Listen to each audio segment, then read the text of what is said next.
I just think if you don't believe when you get to those hard spots of the race, it's going to be negativity that hits you instead of positivity. That's going to be the first resort. That's going to be the first thing that pops in your head when you're in those dark times. And if it's negativity compounding on top of adversity, it's going to feel 10 times worse. And then you're just going to be in your head like, oh, I can't do this, But, obviously it's not sunshines and rainbows. But I feel like if you believe, you're giving yourself the chance. You're giving yourself the what if. Hi y'all, so back here in the episode of Indigo Podcast, and today I got 4 things I've learned during track season, because obviously I'm in track season. Track season is coming to a close, and I'm starting to realize that this will not even most likely, it'll probably be my last meet of the season. Well, my last 2 meets, I have the 800, the prelims, then, that's the week after next week, so next week is an off week from racing. We're still going to have another workout to fill it in, but week after that, Wednesday, got I forgot what it even was, district. I was about to say finals. I mean, you could call it the finals and for track if you want. But the prelim districts for track Wednesday, and then that Friday will be the finals, and I'll be running the mile that day. So just some things I learned during track season. I feel like this track season has been my best season in the history of my high school career, like by a landslide. It's just, I feel like I've learned the most too, and I feel like I've matured the most as a runner, and I'm curious to see, even though we only have 2 more races left, I'm just curious to see what else I can learn and how far I can go, because I think I haven't really reached my peak yet with training, especially since, like I kind of explained, I did the whole thing pulling back on weightlifting and, focusing on sleep a bit more. So I'm just curious, and I think I can go much further than I think, and, just even though, like last meet, I ran 5:04 in the mile after running sub 5, it's a little bit discouraging, not gonna hold you, it is, but I think I've learned some things, like in terms of racing and just learning, what to do and what not to do. But anyway, not trying to yap too much on that. I want to get into the 4 things. I might add a 5th thing, to be honest, because I just thought of it. Honestly, I'll start off with that one because I don't want it to lose my train of thought. But the first thing, this will actually be 5 things I've learned, because I'm just adding it because I think it's pretty important. First thing I want to go over is the art of racing. Because I'm not gonna lie, my whole track career, I feel like there's kind of an uneasiness about the way I'd run. Like, I'd be so focused, okay, what splits am I running? What split? I mean, obviously, I think, like, the way the mile went a few days ago, I came out like 68 or 69 or something like that. I think if I want to run under 4:57, my PR, I need to be running like 72. Even if I'm not in the front of the pack or wherever, I just think I should still be in a good position. But honestly, no faster than 70 in my opinion. Because I feel like that'll throw me off, to be completely honest. And I feel like that kind of cost me the last 400 of the race. So the last 400, if you were there and you've seen footage, I was literally grimacing. Like, my teeth were like clenched together. I was like, you could physically tell I was like dying, like, because that's literally all I had. I told my coach that after the race, that's literally all I had. And I was trying to race, because I was leading the pack for like maybe 1.5 laps or so. And the thing I learned just talking about it with my coach was they're probably using me, because the thing is, I realized, not like using me, like just using me to propel themselves, faster in the race. And I feel like I could just feel it. I remember in that moment, I felt like I was expending more energy just to fight the pack off and hold the lead. And honestly, I think that crept up to me the last 400. The 3rd lap felt okay. It wasn't as strong. I couldn't really make a move. Like, I tried to make a move and move up coming out the 2nd lap, but it didn't really happen, to be honest. 4th lap, tried to pick it up each 100. I ain't gonna lie, I felt like utter hell. It was bad. I'm not gonna lie, it was terrible. But somehow I still ran 5:04. I mean, I was on pace for PRing, because I came through the first lap at like a 4:30 pace, which is, I ain't gonna lie, that's aggressive. I need to pull back a bit. I still want to stay in the race, but at the same time, I still want to race smart so I can actually PR and be as strong as I can that last lap. But there's one thing I learned, just not being afraid, because there's one thing my friend's stepdad said to me. He was saying, you could go out hard, a little bit hard, not stupid, but, kind of put yourself out there a little bit the first lap. And if you end up feeling a bit more fatigued, you can pull back a bit and, settle back into race pace. 'Cause sometimes you might end up feeling good and you might PR by a bigger margin than you thought, But I think the art of racing, I think it's running smart but not running stupid. Like, you know what I'm saying? I think if you go out in a mile at 60 and you've been running 70s at practice, you're gonna blow up. Like, it does you're doing something you haven't practiced. And honestly, I mean, maybe you could throw in maybe it was the 800 earlier in the day and it was a little bit less recovery. Anyway, it is what it is. I ran 5:04. I think just the thing with racing, like I said, I think it's a big red line, kind of. Because you want to race, you want to be in the race, because you don't want to be in no man's land. Because if you're in no man's land, mentally and just physically, I ain't gonna lie, that's pretty tough. Because you can have all the brain power in the world, but if you're in no man's land, it just makes things a bit harder than they need to be. So it is, unless people are just running 420s and you run a 452, like, obviously, if you try and run with them, you're gonna blow up, So, just kind of being aware of where you are. And I think one thing I kind of want to do going into district, because I want to make sure I'm firing on all cylinders. I want to run the absolute best I can. There's one thing I heard in this Brock Kelly video of planning your race out, and I think that's a good thing to do, because I ain't gonna lie, I've never, I peeped it before this race and I just didn't do it. I kind of forgot. But I think, setting a plan, but also being willing to break that plan just in case someone makes a move and you can follow that move, or you make a move, or you have to make a move to stay in the race, so you don't fall off. But I just think this is the year I actually tried to race, because I don't feel like I raced that all really last year, just coming into the long distance realm of things. I was just trying to hit a pace, and obviously you want to hit a pace, and I think that's kind of where I went wrong in the mile. I was a bit too aggressive that first lap, and honestly, that first lap should feel effortless. The first 800 of a mile should feel pretty effortless. Third lap is when it should start getting harder. The last lap, it's the last lap. So I think I was a bit too tense and too aggressive on that first lap, in my opinion. And I don't think I was as relaxed, especially holding that lead, because I found out, and I agree, just how I felt personally. Holding that lead took a lot of energy out of me, because I'm trying to accelerate, so I stay in the lead, and just looking at my pace chart is a bit off. So I just think racing, it puts you in, a lot of times it puts you in a position to PR, because you're most likely running with people that are faster than you. So if you are, it's going to pull what you thought you could run, and you could go even faster. But however, I think at certain times it could have diminishing returns. If it's like someone's running like a 430 and you run like a 452, it'll pull you. But I think if you try and tag on to them, like most of the time, I feel like you'll bonk, and I feel like it'll have diminishing returns. But I think it's a balance of racing and knowing, what you're trying to hit and like what the goal is. I think it's a good balance of both. But I think racing, especially when you run with people that are like slightly faster than you, it pulls you to PRs, and it kind of puts you in a better oh my gosh, words are hard. A better predicament to, succeed and hit the goal you wanted. But anyway, the actual first thing I want to go over, but we're going to call it number 2, because I wanted to add that in there because it's kind of just passed my mind. Belief before ability. And I'm going to be completely honest. I haven't really, it's just funny to me how it's just backwards, because I was, I've been consistent for a very long time now, since I'd say the summer leading into junior year, with running and just training in general and the stuff I do.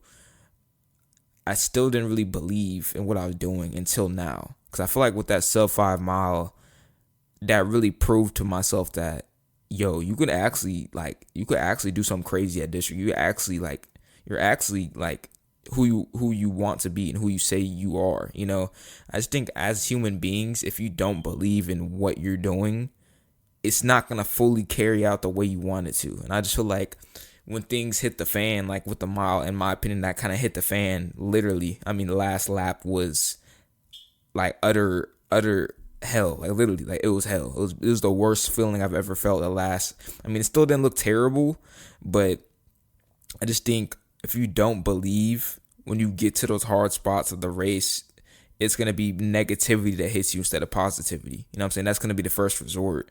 That's going to be the first thing that pops in your head when you're in those dark times. And if it's negativity compounding on top of, adversity, it's gonna feel 10 times worse, and then you're just gonna be in your head like, oh, I can't do this, but obviously it's not sunshines and rainbows, but I feel like if you believe, you're giving yourself the chance, you're giving yourself the what if, you know what I'm saying, and you're opening up yourself to the window of success, and opening up yourself to reality, especially because the thing is, I feel like a lot of people, I don't know if I'm just speaking for myself, I've just, from what I've seen, a lot of people might doubt themselves sometimes, and that creeps into their performance, because for so long I would be so nervous and I'd be so doubtful that I literally mess up my whole race. Like when I was doing, I've explained this before, but when I was doing the 400, I literally psyched myself out of a sub 60.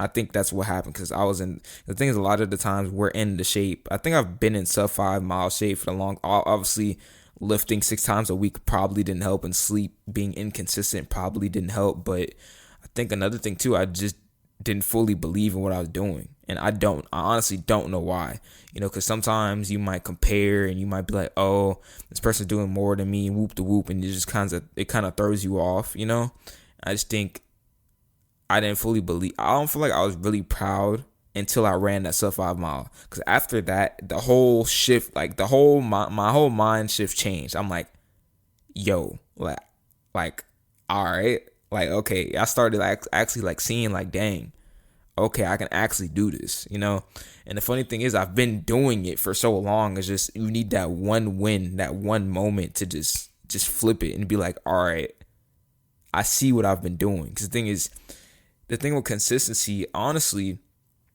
is kind of weird, because that should build confidence, and it was kind of doing the opposite for me, and I don't know why. But now I've realized that, if you don't believe in what you're doing and you don't have the confidence because the thing is, I'd say the main 2 or 3 things consistency is good for. Obviously, it builds discipline, and it builds, a standard, and, habits that you have that will be beneficial in the long run. And then another big thing is it builds confidence and instills confidence, because it's undeniable proof that you can do the goal that you set out for yourself. Because that's like hitting race splits or hitting race paces. That's to simulate the race, it's to really put in the reps and see, okay, I've done this over and over, and I've gone through these hard times and these hard workouts that I may have not wanted to do, and I'm like, oh, how in the world am I going to do 5 1K repeats? And you do it, and you're like, okay, and you just build consistency, build confidence, and it just builds on top of each other, So I don't know why that wasn't the case for so long. I just think I was I just think I wasn't really fully proud of what I've done, and I don't think I was fully accepting of who I am, And I feel like when you're not accepting of who you are and you don't appreciate the little things, because if I look at this mile, right, I was stuck at 5:11 for 3 meets in a row. Obviously, like I said, lifting and sleep, that could have been a factor, most likely, right? And now, so after that, I ran 5:05. I beat my old PR, and then I ran 4:57. Then I ran 5:04. And, at first I'm like, okay, it's a season best, but it's not better than 4:57, right? And now that I look at it now, I just kind of thinking about it on this morning's run. I'm like, dude, like, you got to be grateful for it, because you were stuck at 5:11 for so long, and now you're ahead of that PR that you were stuck at for that plateau.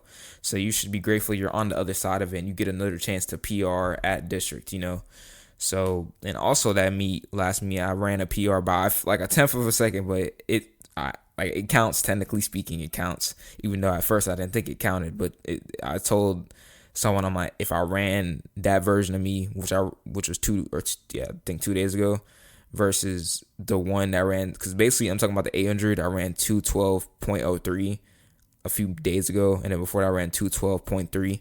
So if you ran those 2 versions of Caden next to each other, who would win? The 2:12.03, obviously. So technically, you just gotta take the PRs where you can and take the improvement where you can, because all improvement is improvement. So I just think, just really believing in the process and believing that consistency will reveal itself in the end, and just setting yourself up, and just being okay with being discouraged, and being okay with, making mistakes, and, things not going your way. Because the thing is, if everything always went your way, you wouldn't have any resistance. You wouldn't have any learning experiences from it. But Anyway, this kind of goes into the third thing I want to go over is progress is not linear. And obviously, like I kind of just mentioned, there'll be some discouragement. You're not going to PR every meet. It's not going to be, okay, you run 5:30, then 5:20, then 5:10, then 5. And like, it doesn't really work like that. Like maybe one night you got a poor night of sleep. Maybe you went out too hard. Or maybe just that day it just didn't happen for whatever reason. Because I feel like for me with that mile, I feel like I was in a pretty good position. I held the lead. Like I felt pretty strong. But I got smacked in the face. Like, whoa, not today. Ran 5:04. And I think, it's just, like I said, it gives you the opportunity to learn, because the thing is, I feel like you're never going to know it all, and you never should know it all, because if you did, what would be the fun in it? What would be the point? You have to learn something. And I feel like if progress was linear, it'd be too easy. It's not supposed to be easy. Sub 5 isn't supposed to be easy. Sub 210 isn't supposed to be easy. It's supposed to be an experience, and it's supposed to be a learning curve and a learning experience, and I just really realized that you could be the most consistent person in the room. You could be the hardest worker. Sometimes you're gonna get smacked in the face, and you're gonna be like, "Dang, I thought I did everything right, but maybe it just wasn't your time yet." And I just realized that it doesn't matter how hard you work. Life is gonna do its thing, and things aren't always gonna go your way. It doesn't matter. But however, that doesn't mean you shouldn't be intentional. And if you need to pull back on something, like for me was with lifting, prioritize sleep and prioritize recovery. You should do that to, put the odds in your best favor. But some days you might make a misstep, you might go out too hard, and things just don't really go the way you want it to, but it's supposed to be like that. And the thing is, when you get the wins and you get the things that, you really wanted for that season or whatever, you get to really appreciate and you get to really be grateful for, the progression you've made over the year. Because honestly, I'm at a way better spot than I was last year. Because just looking at my times around this year, I was at like a 5:30, 5:40. And right now I'm at like a 5:04 season best. Not 4:57. But anyway, technically speaking, I've progressed. So it's just being grateful for the progress you have made. Because even though it's not linear, you should see an overall pattern. Because if it's just like, you start at 5:39 and it goes up to 4:49, that'd be wild. 5:49 and it goes up to 6:01, then it goes to 6. Okay, obviously it might be some, I guess how I say it, like outliers. That's a good word, outliers, in your times, but you should see a overall like theme in which direction it's going. So obviously 5:05, 4:57, 5:04. Maybe 4:55. Maybe that's the way it's gonna go. Like you run a slower time, then a faster time, a slower time, then a faster time. But the slower time's a bit faster than a slower time at first.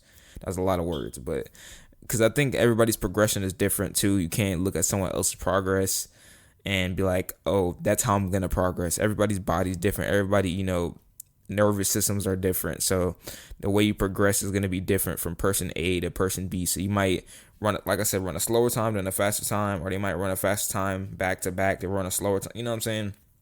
It varies and it depends. But anyway, one of the main things I learned was progress is not linear. And the thing is, when progress is not linear, the main thing is just not being discouraged and not letting that discouragement deter you away from the fact that you can do it. And you just have to trust the process and continue doing what you're doing, and maybe make some changes here and there that are holding you back for that point in time. But fourth thing I want to go over is the importance of prioritization. And obviously, like I mentioned, like in previous episodes and vlogs, I failed to prioritize the thing at hand, like coming from cross country season until now. And that thing was lifting. I was lifting 5 days a week during cross country season, and I was lifting 6 days a week for one point in time, really 7 days a week in cross country season and in track season at one point in time. And I'm not gonna lie, that's OD for being in track season. And the thing is, I was lifting like to failure like earlier on a lot, so it's a lot of systemic fatigue on top of workouts and runs and like pretty much a time trial every week. So yeah, I mean, if you're in track season, you shouldn't probably be lifting as much. I had to kind of learn that the hard way. You should probably be lifting anywhere from 2 to 4 days a week, in my opinion. Probably more 3 to 4, but I just think, like I said, what season are you in? It's called track season for a reason. So why would you be lifting 6 days a week, OD hard? Like, you know what I'm saying? Like, I love lifting. It's not going anywhere. It's just gonna decrease. And then once the season's complete and I hit my goals, okay, boom, we slowly ramp up. See what I'm saying? So you ramp down with the taper, and then you ramp back up to somewhere that you can sustain until you start a season again. So I just think sometimes you gotta pull back. You gotta take 2 steps back, take 3 steps forward in order to prioritize, in order to maximize your potential and maximize, the performance at hand, which is the running, And I mean, if you really care about it, you have to have the discipline to be like, all right, I might not like it, and it's a little bit different than what I would do, but if I want to run as fast as I can come district, I have to make some changes, and I have to pull back in some certain areas so I can pull forward in other areas, and honestly pull forward in both. So yeah, I'm not really going to go too heavy on this. I kind of explained it before, but the importance of prioritization. So prioritizing your recovery, your nutrition, your sleep, balancing, cross training. So for me, cross training, I would say, is lifting. So balancing lifting and running, just making sure your mind's right, making sure you're around the right people, making sure all the controllables are being controlled to the best of your ability, not being all consumed by them. I think that's one thing, but being all in and being aware and being in control of those controllables. Because if you're not, I mean, who else is going to control them for you? So number 4, the importance of prioritization. Just the biggest thing here is, like, let's say, oh, my grandpa just pulled up. Anyway, let's say you lift a lot. You lift like 6 days a week. Probably not the best thing to do during track season, because I realized the hard way, track season is pretty demanding because you're doing workouts. For me, I do long runs, and all this mileage, it compounds just like anything else.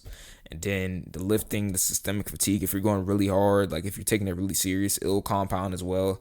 And if you're not getting as much sleep consistently, that will you get the point. It'll all compound, and it'll probably turn into like a soup sandwich, and you'll hit a plateau. So, I mean, if you like hit the same time for like 2 meets, okay, that might be, it might just be some, like, just a part of your training. But for me, I hit it in a row, 3 weeks in a row. So I knew something was up, because I'm hitting these workouts faster than that pace. So it's just, you got to realize the signs. Okay, maybe something's wrong. You got to be aware of some signs that might tell you, okay, maybe I need to change this. Maybe I need to change that. And also on my HRV, if you wear a Garmin, it tells you your HRV, which kind of is like an indicator of fatigue or not getting enough sleep or not getting enough recovery or whatever the case may be. That was like low for that whole period of time. And then when I reduced lifting and got more sleep, it went up slowly. So it's just it proves my point.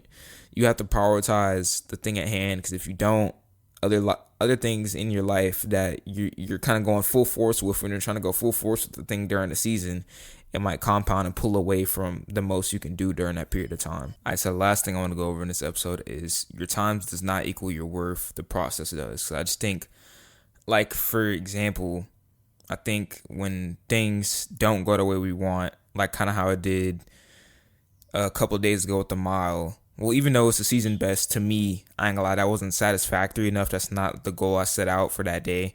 So I wanted to get like 450 to 455, just going based off the last time trouble. Anyway, the point is, that time doesn't mean, all the work I've done up to that point meant nothing. That's just, like I said, it's a learning curve, and it's a sign that, okay, maybe I need to be more grateful for the progress I've made and just all the things I've learned up to that point, And I just think a lot of times, especially with runners, they might compare times, it's kind of a joke sometimes, like, if you want to get at someone, especially sprinters, they're like, hey, I run a 10 flat, you run a 10-3, you're rolled. You know what I'm saying? Like, but I think that doesn't determine your worth. Obviously, you want to see faster times because that's progression, obviously, but at the same time, it should be merely for the progression. It shouldn't be to talk down on others or be like, oh, you're rolled or whoop de whoop, or to talk down to yourself, to be honest, because I feel like you can be the greatest racer in the world. You could be Elliot Kipchoge. You could be running 4 flat miles. There's going to be some races where you don't perform your best, There's going to be some times where you might miscalculate the race. You might not make a move when you should have, or whatever the case may be. Things are not, like I said, they're not always going to go the way you want them to. So that's when you really have to lean into the process and just the consistent bricks stacked over time, and just like having your faith in whatever you believe in, and having faith in the process, and having faith in the consistency, because I think consistency will always reveal itself, and it just takes time. And I just think one thing I forgot is greatness takes time. It's not an overnight thing. If you really want to be great, it's not going to happen in 24 hours. It might not even happen in 24 days. It takes months of consistent bricks. It takes years. It takes a lot of time. And I just think you're still going to see progress. But the thing is, when you have these ambitious goals and you have these big goals that, like, if you would have compared running a sub 5 mile, if you would have told me like to do that last year, I'd be like, huh? You know what I'm saying? And it's just crazy. I just realized that it's not, at this point, I've realized that it's not even a game of comparison. Like, I'm kind of past that at this point. You have to really care about yourself. Now, I don't mean this as a selfish thing. I think if you care about yourself, it can be a selfless thing, and you can, pour that energy into others once you're figuring out yourself and things that you want to do and things that you want to learn about yourself. But that's a whole nother episode, to be honest. But I just think you have to be your biggest supporter, because I feel like if you're not your biggest supporter, you're going to let these times dictate your worth, and you're going to let these results dictate your worth, instead of, okay, me showing up every day, me showing up on the rainy days and days that people don't really want to show up, and days that I might have not wanted to show up in the past, in my previous version of myself, And I just think the process is the main driver of growth. The process is the main driver of success. The process is the main driver of the end result. So why not appreciate it? Because that's, honestly, these races are a glimpse of what you've been doing. It's a snapshot. It's not the whole thing. You spend most of your time preparing and progressing, and not progressing, but I guess processing, just kind of, you're in the lab, I guess. It sounds kind of corny, but you're processing in the lab. You're, stacking bricks and stacking miles and logging miles and hitting the splits that you need to hit your goal. You're preparing for the race, so why not appreciate it? Why not feel proud and have belief in yourself when you're doing it? Because if you don't, once you get to that situation where you're in a race and it's getting difficult and you have to make a move, that move isn't going to follow. Because you're like, if I make this move, I'm going to fall off and I'm cooked. I just think, like I said, these times are simply a metric for progression. That's really what it is. Obviously, you want to race, but I don't think you should be really worrying about other people. You should be worrying about, okay, how can I get into this race to put myself in a better predicament to progress and see the progression that I've been working so hard for, And I feel like it's one thing I wrote up here, like on my board, is you didn't work this hard for nothing. You know what I'm saying? Like, the thing is, that's what the process does. It's working hard, being consistent, being smart, being intentional, all of that stuff I always talk about. That's what it is. And I just think once you get to that point, you have to realize that the process is, so when you get to that point, you have nothing to worry about. You don't have to worry about, oh, did I put all the work in? Because if you really followed out the process and you really trusted the process, you would have already. So once you get on the line, obviously it's going to be some pre-race nerves, but I mean, it's already been done. You should have, once you get out there, you should know. And obviously, like I said, not every time. It doesn't matter how good you get. It doesn't matter if you're Michael Jordan, Kobe, LeBron, freaking what's the name? I can't think of his name. Oh, Jakob Ingebrigtsen. There's some races where they fall off, or it just doesn't go the way they want to. It is what it is, and that's when you have to be like, okay, I might have messed up here, or I might have, made a misstep, but it just doesn't define my worth. It's just a roadblock, and that's what life is. You have to, because the thing is, a lot of times that deters people and it makes them stop. But if you're really strong, I think it's really a mental game. You have to really be like, all right, I didn't go the way I wanted to, so all right, we got to move on and keep going. So anyway, that was just originally supposed to be 4 things, but now it's 5 things. 5 things I learned during track season, because just with it coming with a wraps and realizing that, I'm kind of getting old. I'm kind of reaching unk status now, so I only got 2 more opportunities to, see all the progress I've made. And I just think I'm at a point in my life where I feel like I believe in myself and I believe in the choices I'm making. I believe in the consistency I've been building for since like junior year, and I feel like when it comes to district, I'm going to beat my PR. I just think it's a celebration. It's not the thing with tracks in these races. They're not, obviously you're gonna be nervous sometimes, but it's merely a celebration of the work you put in. It's not. I just think when you realize that, you'll be more relaxed about it and you can really go out there and perform. Because if you're bogged down mentally, I feel like you'll be bogged down physically. But anyway, I'm excited for district. I feel like it's another opportunity to win and another opportunity to see where I'm at. So yeah, I'll just leave it at that. But anyway, I hope y'all enjoyed the episode. If y'all are in track season, maybe that helps y'all out, specifically long distance. But this applies to sprinters too. I feel like it doesn't matter if you're a sprinter, a jumper, or whatever. All of these things apply. I feel like it's all very, very similar. It's all pretty much the same principles, but it's just obviously different modalities of track. But anyway, yeah, I like track season, obviously. So that's really all I gotta say for this episode. Hope y'all enjoyed. Hope y'all took some away from it. And yeah, I'm just gonna leave it there. But that was episode 76. 5 things I learned about track season. Yeah. So yeah, I'm gonna see y'all later. Love y'all, and I'm out.